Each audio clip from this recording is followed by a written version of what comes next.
آج کی اسٹریم میں انشاءاللہ ہم سورۃ الجاثیہ سے متعلق کچھ باتیں آپ لوگوں کے سامنے رکھیں گے۔ یہ سورہ قرآن کریم اور مصحف کی ترتیب کے اعتبار سے یہ 45 نمبر یعنی 45 نمبر پہ آتی ہے، اور یہ سورہ قرآن کریم کی سورتوں کی نزول کی ترتیب کے اعتبار سے سورۃ الدخان کے بعد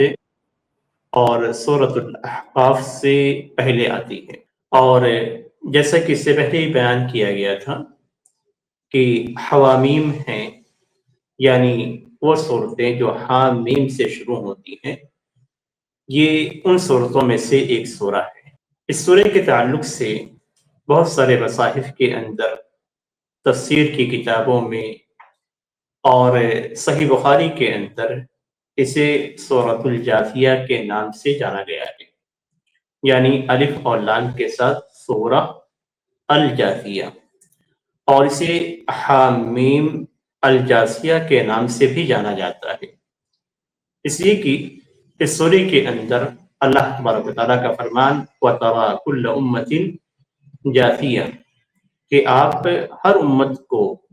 گھٹنوں کے بل دیکھیں گے۔ تو جاثیہ کا جو لفظ اس سورہ کے اندر استعمال کیا گیا ہے وہ قرآن کریم کے کسی دوسرے سورہ کے اندر استعمال نہیں کیا گیا ہے۔ تو قرآن کریم کے اندر یہ لفظ استعمال ہے، اور قرآن کریم کے علاوہ دیگر کسی جگہ پہ اس لفظ کا استعمال نہیں کیا گیا ہے۔ حالانکہ اس سورہ کے اندر جو لفظ استعمال کیا گیا ہے وہ لفظ بغیر الف اور لام کے ہے، لیکن اس سورہ کو الف اور لام کے ساتھ ہی ذکر کیا جاتا ہے۔ اس سورہ کے مقاصد پہ اگر ہم نظر ڈالتے ہیں، اس سے پہلے فضائل کے تعلق سے بات کر لیتے ہیں، اور یہ کہ اس سورہ کی کوئی خاص فضیلت کسی صحیح حدیث کے اندر وارد نہیں ہے، اور عمومی جو فضائل قرآن کریم کے ہیں یہی فضائل اس سورہ کے بھی ہیں۔ اس لیے جو فضیلت قرآن کریم کو حاصل ہے، قرآن کریم کی آیات کو حاصل ہے، وہ فضیلت اس سورہ کو بھی حاصل ہے۔ اس سورہ کے مقاصد پہ اگر ہم نظر ڈالتے ہیں تو اس سورہ کے اندر مشرکین کے مختلف پہلوؤں کو ذکر کیا گیا ہے کہ کس طریقے سے وہ اسلامی دعوت کو روکنے کی کوشش کرتے تھے، اور کس طریقے سے اسلامی دعوت کو چھپانے اور اللہ تبارک و تعالیٰ کی آیات کو چھپانے کی وہ کوشش کرتے تھے، اور اس سلسلے میں کتنی وہ شرکسی اختیار کرتے تھے، کتنی ضد ان کے اندر تھی۔ ان تمام چیزوں کو، ان کی حقیقتوں کو، ان کے معاملات کو بیان کیا گیا ہے، اور وہ یہ کہ مکمل طور پہ وہ اس معاملے میں اپنے خواہشات کی پیروی کرتے تھے، یعنی حق کی طرف مائل ہونے کے بجائے وہ لوگ اپنے خواہشات کی پیروی میں حق کو دبانے کی کوشش کرتے تھے۔ اب اگر اس چیز میں ہم درس کا پہلو تلاش کریں اپنے لیے، تو ہم مسلمانوں میں بہت سارے مسلمان ایسے ہیں جو حق کی دعوت کو روکنے کی کوشش کرتے ہیں، صرف اس لیے کہ وہ ان کے مذہب کے مخالف ہے، مذہب کے تعصب میں، مسلک کے تعصب میں، اور اپنے امام اور اپنے پیر کے تعصب میں،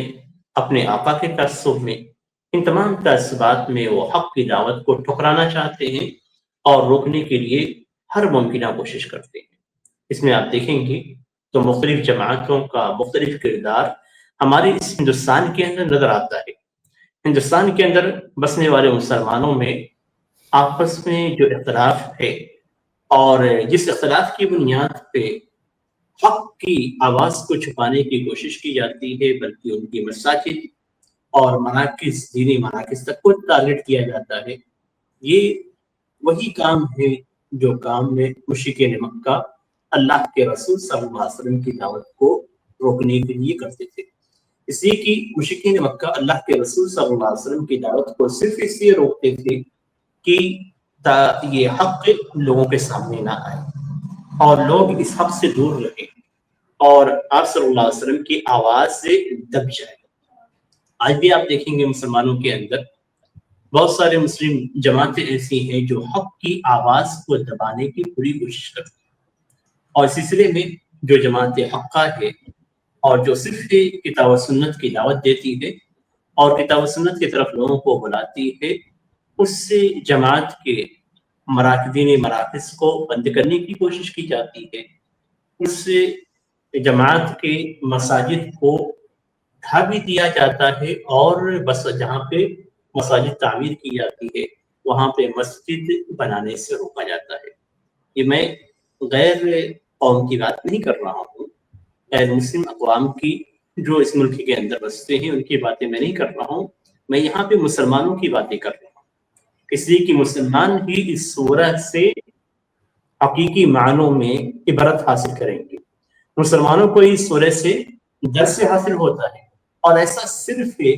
اس لیے کہ مشرکین مکہ جس طریقے سے اپنی خواہشات کی پیروی کرتے تھے، باطل کی پیروی کرتے تھے، یہاں بھی اپنی خواہشات اور تعصب میں یہ سارے کام کیے جاتے ہیں، یعنی ہم بھی وہی کام کر رہے ہیں جو کام مشرکین مکہ، اور اوپر سے ہمارے اندر سینہ تولی پائی جاتی ہے۔ اس غلط کام کو انجام دینے کے بعد خوشی کا بھی اظہار کیا جاتا ہے، اور آپ خود دیکھیں ہندوستان کے اندر کتنی مساجد کو صرف اس وجہ سے مسلمانوں نے ہی زمین بوس کر دیا کہ وہ ایک دوسری جماعت کی مسجد تھی جو صرف کتاب و سنت کی دعوت دیتی تھی، کوئی بھی کسی بھی امام کی دعوت نہیں دیتی، صرف امام الائمہ محمد صلی اللہ علیہ وسلم کی طرف وہ بلا رہی ہے، اور اللہ کے کتاب کی طرف بلا رہی ہے، اللہ کے رسول صلی اللہ علیہ وسلم کی صحیح سنت کی طرف بلا رہی ہے۔ صرف اس وجہ سے اس طرح کے مساجد کو تہہ دیگ کر دیا گیا، زمین بوس کر دیا گیا۔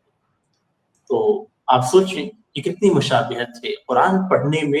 یہی فائدہ ہمیں حاصل ہوتا ہے کہ ہمارے دلوں سے جو مسلکی تعصب ہے وہ نکل جاتا ہے، اور ہم صرف کتاب اور سنت کی اتباع کو ہی اپنا منہج بنا لیتے ہیں۔ اسی لیے اس سورے کے اندر جو واقعات بیان کیے گئے ہیں، اور تو یہ واقعات ہمارے لیے بھی عبرت ہے، اور یہ قیامت تک کے لیے قرآن کریم ہر شخص کے لیے، ہر قوم کے لیے، ہر جماعت کے لیے، ہر مسلک کے لیے یہ حجت ہے، اور یہ بھلائی کا راستہ ہے۔ اس لیے ہمیشہ ہمیں قرآن کریم کے ان باتوں سے عبرت ملتی ہے، ان باتوں سے ہمیں عبرت حاصل کرنی چاہیے۔ ایسا نہیں کہ قرآن کریم کے اندر مشرکین کے واقعات بیان کیے گئے ہیں تو ہم اسے مسلمانوں کو فٹ نہیں کر سکتے ہیں۔ صحابہ کرام مشرکین کے تعلق سے نازل آیات، ان کے شرک کے تعلق سے نازل آیات کو شرک اصغر پہ جو مسلمانوں کے اندر پایا جاتا تھا اس پہ محمل کرتے تھے۔ یہ سلف کا طریقہ ہے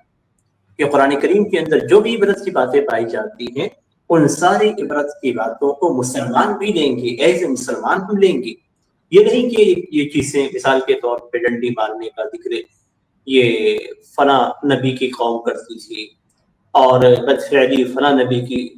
قوم کے اندر پایا گیا جن میں وہ بھیجے گئے، یہ شرک کے نبی اکرم صلی اللہ علیہ وسلم کی قوم اور دیگر قوموں کے اندر پایا گیا۔ اس طریقے سے مختلف غلط چیزیں جو مختلف قوموں کے اندر پائی گئیں اور جن کو ختم کرنے کے لیے انبیاء کرام بھیجے گئے، تو ایسا نہیں کہ ہم ایمان لانے کے بعد ان ساری چیزوں کو ہم کریں تو ہمارے لیے وہ چیز جائز ہو جائے گی، نہیں۔ قرآن کریم میں بیان کرنے کا مقصد ہی ذکر کیا گیا ہے کہ ہم ان سے نصیحت حاصل کریں۔ اگر ہم ان سے نصیحت حاصل نہیں کرتے ہیں تو ان قصوں کا اور ان عبرت کی باتوں کا کوئی فائدہ ہمارے لیے نہیں ہے۔ اسی لیے اللہ تعالیٰ نے بہت ساری آیات میں یہ فرمایا کہ ایک نفیدہ عبرت،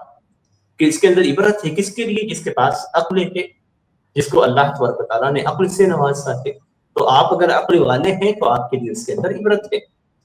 تو ایسا نہیں کہ ایمان والوں کے لیے عبرت نہیں ہے، صرف کافروں کے لیے عبرت ہے۔ قرآن تو ایک مسلمان ہی پڑھتا ہے، تو مسلمانوں کے لیے عبرت بدل ہونا ہے۔ اس سورے کے اندر صحیح اسلامی عقیدے کو بیان کیا گیا ہے، اس کے تعلق سے تفصیلی بات کی گئی ہے، اور اس کو اپنانے کے تعلق سے ذکر کیا گیا ہے، ایمان کے تعلق سے باتیں کی گئی ہیں، اللہ کی وحدانیت کے تعلق سے باتیں کی گئی ہیں، محمد صلی اللہ علیہ وسلم کی رسالت کے تعلق سے باتیں کی گئی ہیں، قرآن کے تعلق سے باتیں کی گئی ہیں، اور بعث و جزا سے متعلق باتیں کی گئی ہیں۔ یہ تمام باتیں جو عقیدے سے متعلق ہیں اس سورے کے اندر تفصیل کے ساتھ ذکر کیا گیا ہے، اور اس سورے کی ابتدا ہی قرآن کریم کو چیلنج کے طور پہ پیش کرتے ہوئے مشرکین کو، غیر مسلموں کو چیلنج دیا گیا ہے کہ اس جیسا قرآن نہیں لا سکتے ہیں، اور یہ رب تعالیٰ کی طرف سے نبی اکرم صلی اللہ علیہ وسلم کو دیا گیا ایک بہترین معجزہ ہے۔ قرآن رب تعالیٰ کی طرف سے نازل کیا گیا ہے، یہ عظیم کتاب ہے جس کے ذریعے سے پوری انسانیت کو عاجز کر دیا گیا ہے کہ وہ انسانیت اس جیسا ایک قرآن نہیں لا سکتی۔ اور یہ قرآن اتارنے کا مقصد یہ ہے کہ یہ وہ حق ہے جس کے سامنے پیچھے اور کسی بھی طرف سے باطل نہیں آ سکتا ہے۔ اسی طریقے سے اس سورے کے اندر اللہ کے رسول صلی اللہ علیہ وسلم کو اس بات کی تعلیم دی گئی ہے کہ وہ مومنوں کو ہدایت دیں، مومنوں کو بتلائیں کہ وہ اپنے رب سے مغفرت طلب کریں، اور یہ بھی بتایا گیا ہے کہ مومن کے اخلاق کیسے ہوتے ہیں، اور ان اخلاق کا ایک حصہ یہ ہوتا ہے کہ وہ رب تعالی سے مغفرت طلب کرتے ہیں اور لوگوں کو بھی معاف کرتے ہیں، اور کافرین کے سامنے اسلام کی عظمت کو بیان کرتے ہیں، اللہ تبارک و تعالیٰ کے اجر و ثواب کو اللہ کے رسول صلی اللہ علیہ وسلم کو ہدایت دی گئی ہے کہ وہ بیان کریں۔ تو اس طریقے سے سورہ کے اندر مختلف باتیں بیان کی گئی ہیں، ان میں سے یہ چند مختصر باتیں ہیں، اور بھی اس کے علاوہ مزید باتیں اس سورہ کے اندر موجود ہیں، اور اس میں تدبر اور تفکر کا فائدہ یہی ہوگا کہ ہمیں صحیح منہج اور صحیح طریقے کا علم ہوگا، ہم تعصب سے اور غلط چیزوں سے اور ہم صرف قرآن سنت کی اتباع پر اتفاق کریں گے۔ اللہ تعالیٰ سے دعا ہے کہ اللہ تعالیٰ ہمیں اس سورے کے اندر موجود عبرتوں کو، دروس کو سمجھنے کی توفیق عنایت فرمائے۔ جن چیزوں سے ڈرایا گیا ہے ان سے ہم دور رہیں، جن کی ہدایت دی گئی ہے، جن کی طرف رہنمائی کی گئی ہے، ہمیں اپنی زندگی میں اپنانے کی توفیق